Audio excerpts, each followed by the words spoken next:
أعوذ بالله من الشيطان الرجيم. بسم الله الرحمن الرحيم.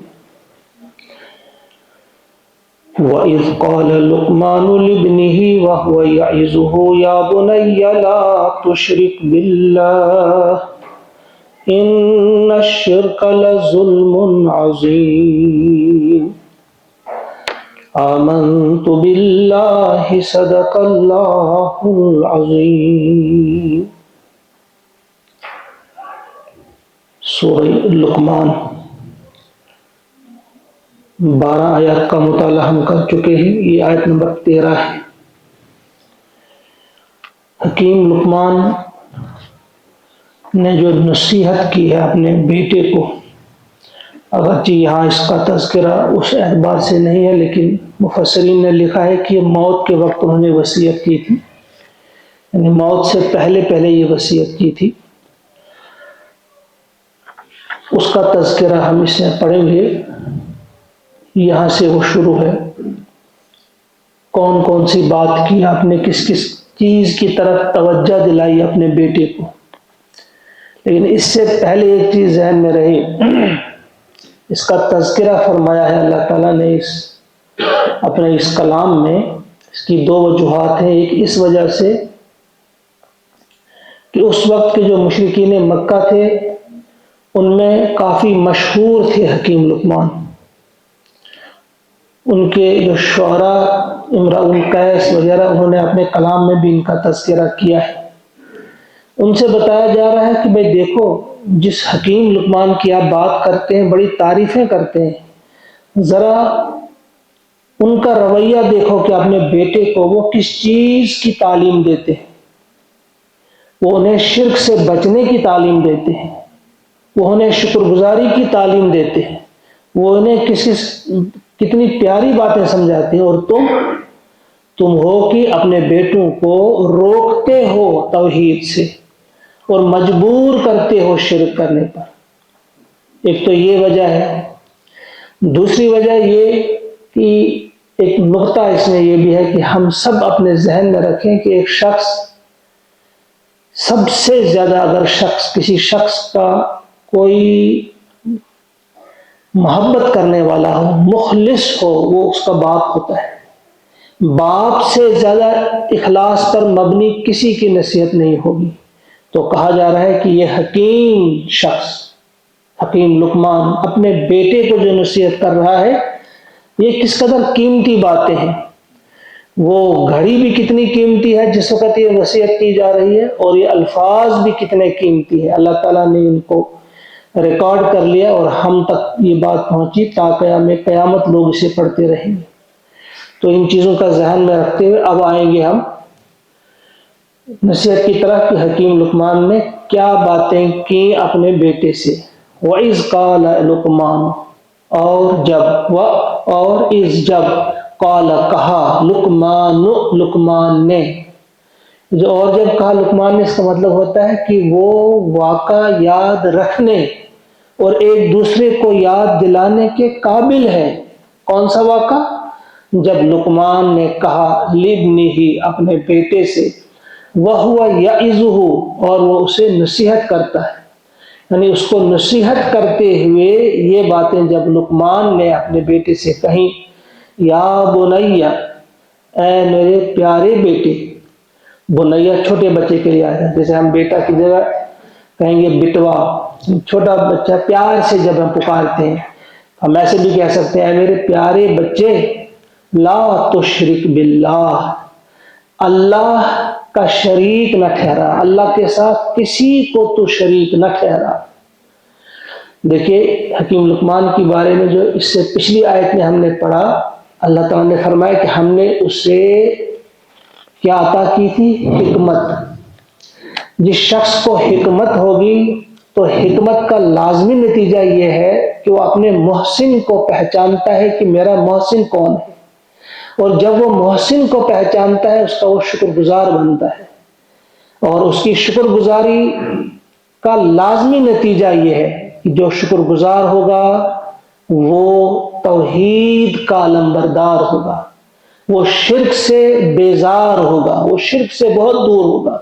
اس لیے پہلی بات جو لقمان نے اپنے بیٹے سے کہی وہ یہی کہی کہ تم ہرگز ہرگز اللہ کے ساتھ کسی کو شریک نہ ٹھہرانا۔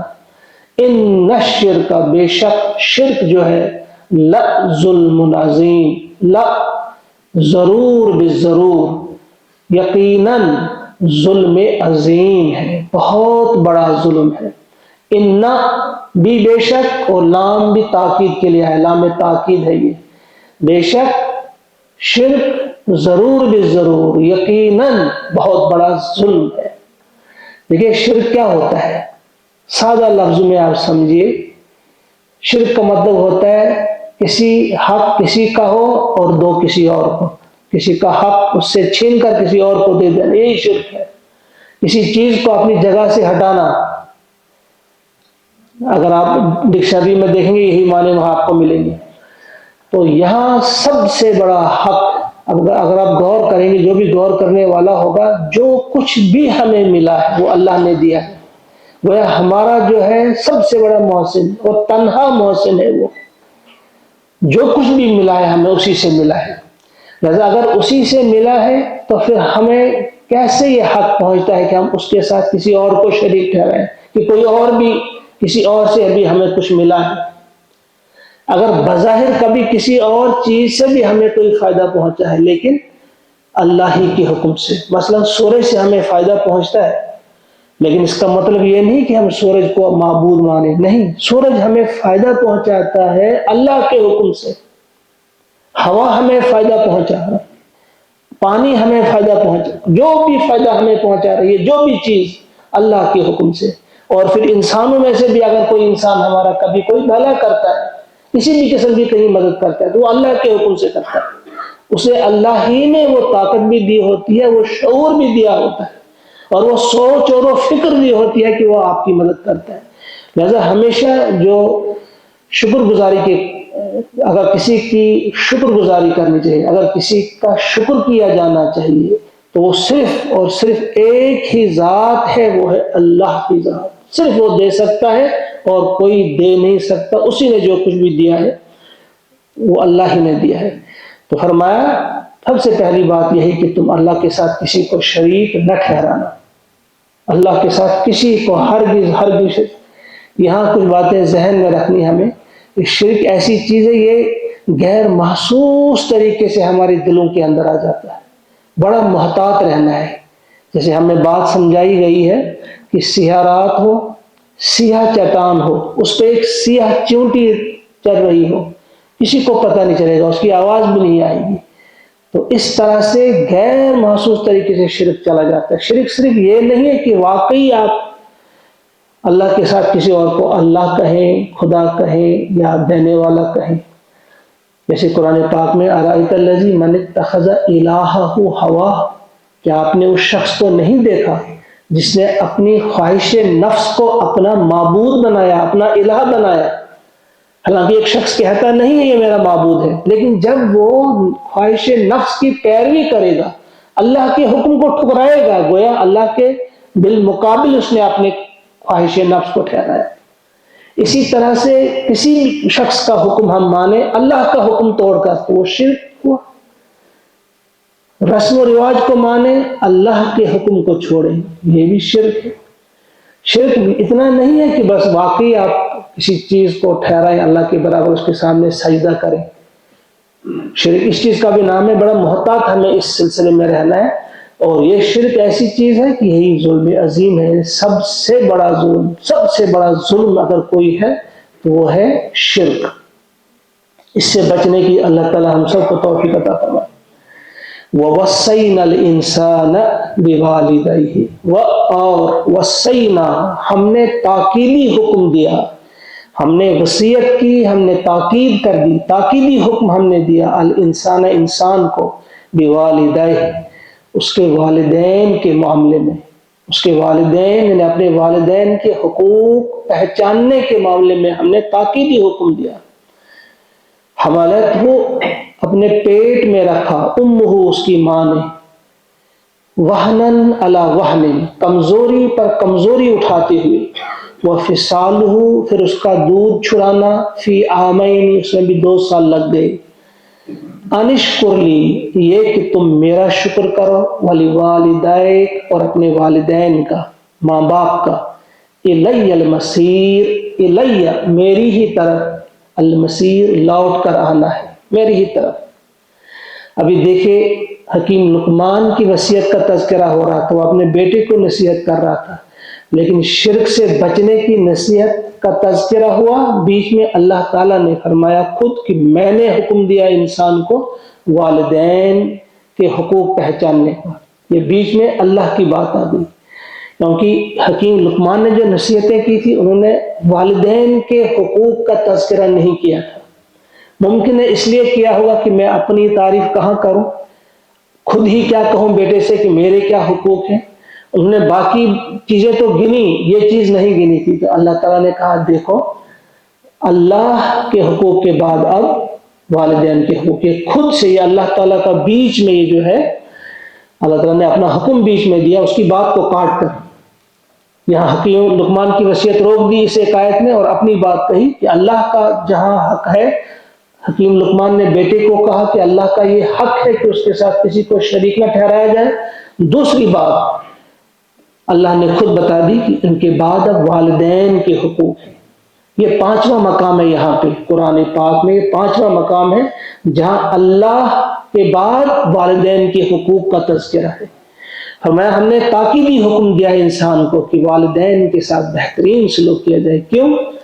اب یہاں بھی والدین نے بھی پہلے ماں کا تذکرہ، پہلے ماں کا، حملتہ امہ وہنا علی وہن، ماں نے اس کو اٹھائے رکھا اپنے پیٹ میں، کمزوری پر کمزوری برداشت کی۔ ذرا اندازہ کیجئے 9 مہینے پیٹ میں رکھا ماں نے، کتنی تکلیف برداشت کی، اور کس طرح سے اپنے خون کا ایک ایک قطرہ اسے پلایا، وہ وہاں بھی غذا تو کھا رہا، اور اس کے بعد 2 سال لگے دودھ چھڑانے میں۔ دودھ بھی کیا ہوتا ہے، پوری طاقت انسان سے کی ہوتی ہے، وہ جو نچوڑ کر اپنا خون جگر اسے پلاتی ہے، 2 سال اسے بھی لگے۔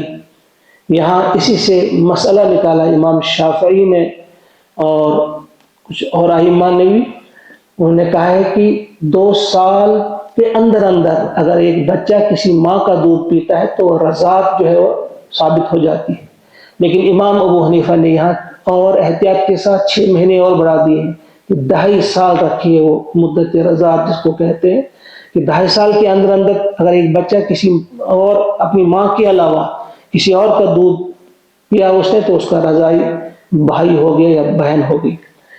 تو فرمایا کیا حکم دیا، ابھی اس کے ساتھ ہے والدہ انشکر لی، کہ تم میرا شکر کرو، ولی والدیک، اور اپنے ماں باپ کا شکر ادا کرو، الی المصیر، میری ہی طرف تمہیں لوٹنا ہے۔ دیکھیں ماں باپ کے کتنے حقوق ہیں، صرف زندگی میں نہیں، اگر کسی کے فوت بھی ہو چکے ہیں اس کے بعد بھی ان کے حقوق ہیں، وہ ہمیں معلوم کرنے چاہیے، اور ضرور ان حقوق کو ادا کرنے کی کوشش کی جانی چاہیے۔ اب ساتھ ہی فرمایا وَإِن جَاهَدَاكَ، یہ کہیں ایسا نہ ہو کہ والدین کے حقوق ادا کرتے کرتے وہ یہ سمجھ جائیں کہ ان کا ہر حکم ماننا ہے۔ اطاعت کا جو حکم قرآن میں آیا ہے، جہاں بھی آیا ہے، اللہ اور اللہ کے رسول کی اطاعت کرنی ہے، ماں باپ کی اطاعت کا حکم نہیں ہے۔ اطاعت اللہ اور اللہ کے رسول کی، ماں باپ کی خدمت کرنی ہے، ان کی عزت کرنی ہے، ان کا احترام کرنا ہے، ان سے محبت کرنی ہے، خدمت جتنی بھی ہو، جو اطاعت ہے وہ اللہ اور اللہ کے رسول کی ہوگی۔ اور یہاں بھی انہی کی اطاعت میں جو حکم ہوگا ماں باپ کی طرف سے وہ ماننا ہوگا۔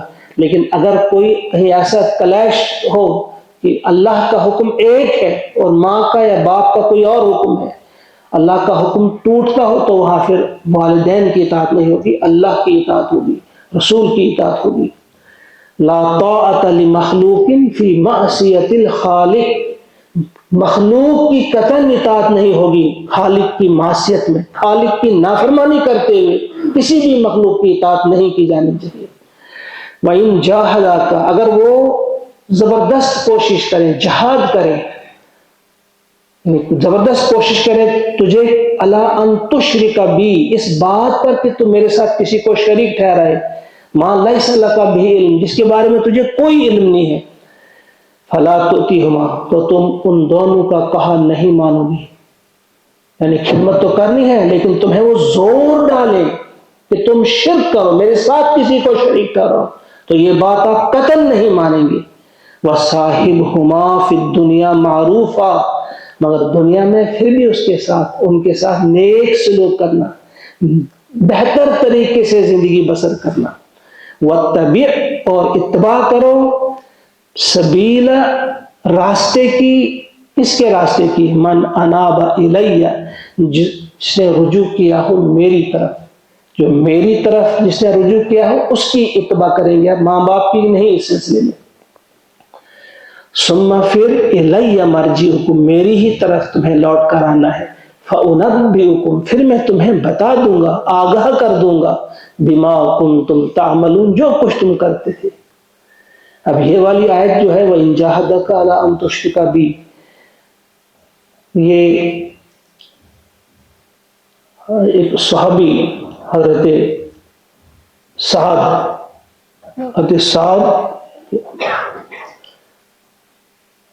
کیا نام ہے ان کا پورا، ان کے بارے میں انہوں نے کہا کہ میرے بارے میں نازل ہوئی ہے. بہت زیادہ پیار کرتے تھے وہ اپنی ماں سے، لیکن جب اسلام قبول کیا تو ماں نے کہا کہ میں کچھ بھی نہیں کھاؤں گی. سعد بن ابی وقاص، میں کچھ بھی نہیں کھاؤں گی، میں کچھ بھی نہیں پیوں گی، میں دھوپ میں بیٹھوں گی، تم واپس آ جاؤ. انہوں نے کہا دیکھو میں واپس آنے والا نہیں ہوں، ایسا مت کرو. بہرحال اس نے بھوک ہڑتال شروع کر دی. پورا دن گزر گیا، اگلے دن بہت کمزوری ہوئی، اگلا دن بھی گزر گیا، بہت ہی لاغر ہو گئی وہ، بڑی کمزور ہو گئی وہ. لیکن اس نے کیا کہا، بالآخر اس نے یہی بتا دیا، کیا الفاظ ہیں کہ ان کو دیکھ کر انسان یاد کرتا ہے کہ اللہ والے کن کو ہم کہیں گے. اللہ کے بندے جو تھے کیا تھے، انہوں نے کہا لو کانت لکی مئۃ نفس، امی جان سنو، اگر تمہیں 100 جانیں بھی ہوں گی، تمہیں عطا کی جائیں گی 100 جانیں، فخرجت نفسا نفسا، ایک ایک کر کے ساری جانیں چلی جائیں گی، ما ترکت دینی ھذا، یہ دین میں قطعاً چھوڑنے کے لیے تیار نہیں. فإن شئتی کلی، اگر چاہتی ہو کھاؤ، وإن شئتی لا تأکلی، اور اگر نہیں چاہتی ہو مت کھاؤ، جو کچھ بھی تم نے کرنا ہے کرو، لیکن میں واپس آنے والا نہیں ہوں. اور برابر چارہ نہیں لگا پھر ماں کو، جب دیکھا کہ کیا عزم ہے، پختہ ارادہ کتنا ہے، اس نے کہا، اس نے پھر وہ روزہ اپنا توڑ دیا، ہڑتال ختم کر دی. تو انہی کے سلسلے میں یہ آیت نازل ہوئی ہے. ان کا کہنا ہے، سعد بن ابی وقاص رضی اللہ تعالی عنہ کا یہ واقعہ ہے. انہوں نے کہا کہ میرے بارے میں یہ آیت نازل ہوئی ہے کہ ٹھیک ہے کہ آپ بہت محبت کریں ماں باپ سے، بہت محبت کریں، لیکن جہاں وہ ایسا حکم دیں جو اللہ اور اللہ کے رسول کے حکم کے خلاف ہو، وہ آپ نہیں مانیں گے. آج بھی آپ دیکھیں گے بچوں کو کس قسم کے احکامات دیے جاتے ہیں، انہیں اس سلسلے میں بڑا محتاط رہنا چاہیے. کوئی بھی ایسا حکم ماں باپ کا نہیں ماننا ہے جو اللہ اور اللہ کے رسول کے حکم سے ٹھکراتا ہو.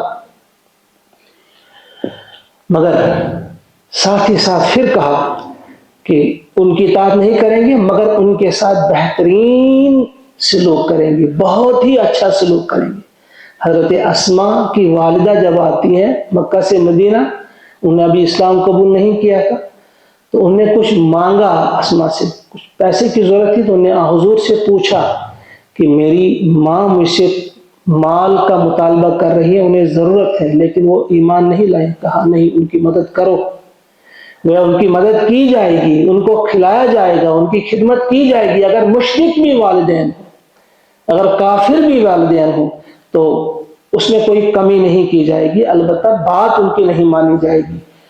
اور اتباع کس کی جائے گی؟ وَاتَّبِعْ سَبِيلَ مَنْ أَنَابَ إِلَيَّ، جس نے رجوع کیا ہو میری طرف، پیروی اسی کی جائے گی. یعنی جو برابر اللہ کے رسول علیہ السلام کے بتائے ہوئے راستے پہ چل رہا ہو، اس کی آپ نے پیروی کرنی ہے. کچھ مفسرین نے یہاں لکھا ہے کہ ہاں من اناب الیہ سے مراد ابو بکر صدیق ہے رضی اللہ تعالیٰ، ان کی عظمت کے بارے میں یا ان کی اخلاص کے بارے میں اتنا ہی کافی ہے۔ جب انہوں نے اسلام قبول کیا تو کچھ لوگ ان کے پاس آئے، جیسے عبد الرحمن ابن عوف، حضرت عثمان وغیرہ بڑے بلند مرتبہ کے لوگ آئے، انہوں نے کہا آپ نے اسلام قبول کیا ہے؟ انہوں نے کہا ہاں کیا ہے، میں نے تو قبول کیا ہے اور دل سے، سچے دل سے قبول کیا ہے۔ کہا صرف اتنا، وہ 5 عظیم لوگ تھے، کہا صرف اتنا انہوں نے کہا، اس کے بعد اٹھے گئے خود وہ حضور کے پاس کہ ہمیں بھی کلمہ پڑھا دیجیے۔ یعنی صرف ابوبکر صدیق کا ماننا ہی ان کے لیے سند ثابت ہو گیا، کیونکہ وہ ان سے جانتے تھے، انہیں اچھی طرح سے، ان کے دوست تھے وہ۔ تو کچھ لوگوں نے کہا کہ یہ انہی کے بارے میں یہ والی آیت کا یہ والا ٹکڑا وَاتَّبِعْ سَبِيلَ مَنْ أَنَابَ إِلَيَّ، لیکن یہ آج بھی ہے، تا قیامت رہے گا کہ اتباع کس کی جائے گی؟ جو اللہ اور اللہ کے رسول کی طرف بلا رہا ہو، وہ آپ کے خاندان کا ہو یا نہ ہو، وہ آپ کا دوست ہو یا نہ ہو، وہ آپ کے گاؤں کا ہو، آپ کے ملک کا ہو، آپ کہیں کا بھی ہو، اتباع اس کی جائے گی جو اللہ تعالیٰ کی طرف جس نے رجوع کیا ہوگا۔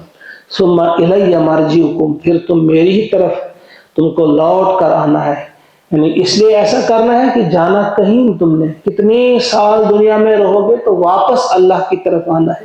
ثم الی مرجعکم فانبئکم، پھر میں تمہیں بتا دوں گا، آگاہ کر دوں گا، بما کنتم تعملون، جو کچھ تم کرتے تھے، تمہارے سارے کرتوت جو ہیں، جو کچھ بھی تم نے کیا ہوگا وہ ہم تمہیں بتا دیں گے کہ تم کیا کر کے آئے ہو۔ تو یہ